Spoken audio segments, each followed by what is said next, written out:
Hello and welcome to lecture of our data structure and algorithm series. I am Dr. Mangesh Joshi from Department of Mechanical Engineering. In this session, we are going to see about merge sort, a powerful and efficient sorting algorithm based on divide and conquer approach. It is one of the most reliable algorithms, especially when we need stable and guaranteed performance. So what is merge sort?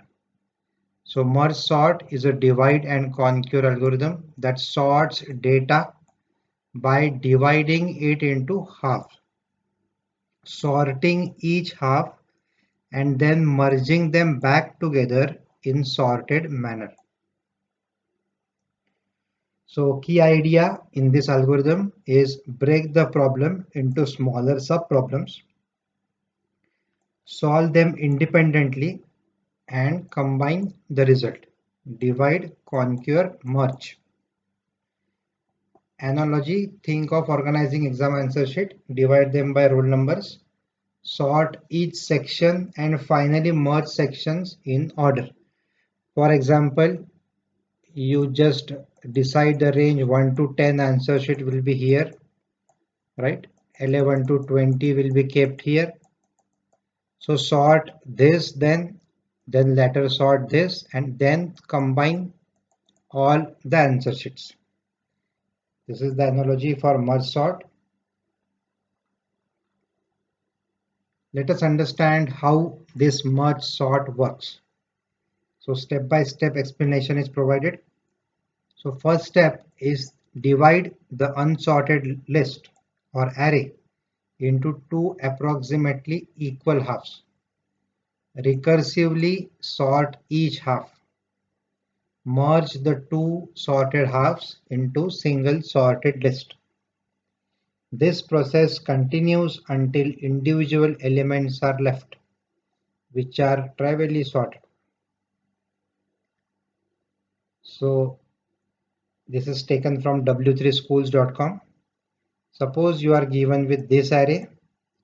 You identify this middle. Suppose this is as median as it is odd in numbers. So you take left part and right part. Then again you divide this. You've taken this part and this part. Then you divide this and separate it into two parts, right? So this is already sorted. This is already sorted. So you just sorted this 8 and 12 here, 3, 9 over here, 5, 11 here and 4. Then again combining it, 3 you have added here, right? Then 8, then 9 and 12 in this 3 part, 4, 5 and 11, and finally 3 here, 4 here, 5 here and likewise. So suppose this is an original array 12, 8, 9, 3, 11, 5, 4. So divide phase, that is recursive splitting. So we have divided this into 12, 8, 9 plus 3, 11, 5, 4. Then we have further divided into 2, 12 and 8, 9, 3, 11 and 5, 4. Right? So it becomes 12, 8, 9, 3, 11, 5, 4. Then merging in sorted order. Then merge 8, 9, forming this 8, 9. Then merge 12 plus 8 plus 9 and rearrange it. So it becomes 8, 9, 12. Then merge 3 plus 11. It becomes 3, 11. Merge 5, 4 and sort it. So it becomes 4, 5. Then merge 3, 11 and 4, 5. So it will become 3, 4, 5, 11. And final merge is 8, 9, 12 plus 3, 4, 5, 11. It is 3, 4, 5, 8, 9, 11, 12. So in this way, this merge sort works. So to implement merge sort in a programming language, we need a recursive function to divide the array, a merge function to combine two sorted array, and temporary arrays to assist merging. So we will require temporary storage in this, which will occupy more memory. This is the code of merge sort in C. So this is merge function. It takes an argument that is array, left, mid, and right. So I, j, k are the variables required for looping.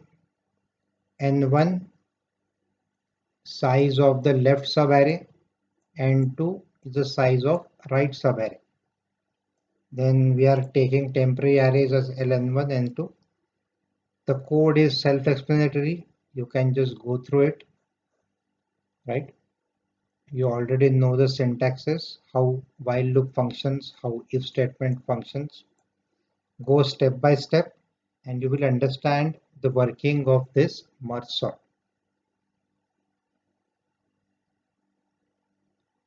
For your understanding, the comments are provided explaining what is the purpose of that line, right? If you understand the concept part of merge sort, you can align the concept with coding part, that how it is taking place, right? So just go through it, and if you have any queries you can ask. Coming to pros cons: guaranteed time complexity n log n, stable sort maintains relative order of elements having same values. Then good for sorting linked list.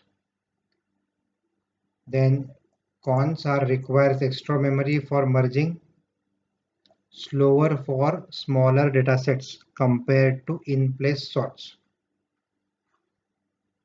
So these are the pros and cons of merge sort. And that concludes our lecture on merge sort. It is one of the most efficient and reliable sorting algorithm, particularly when handling large datasets or when stability of algorithm is a concern. Right? In our next sessions, we are going to see the searching algorithms. For this undergraduate level, understanding of working of algorithm is essential, right? The coding can be done for advanced part. So in the next lecture, we are going to see linear search methods and binary search method. Thank you for watching these lectures on sorting techniques, and feel free to reach out with any questions. See you in the next lecture. Have a nice day.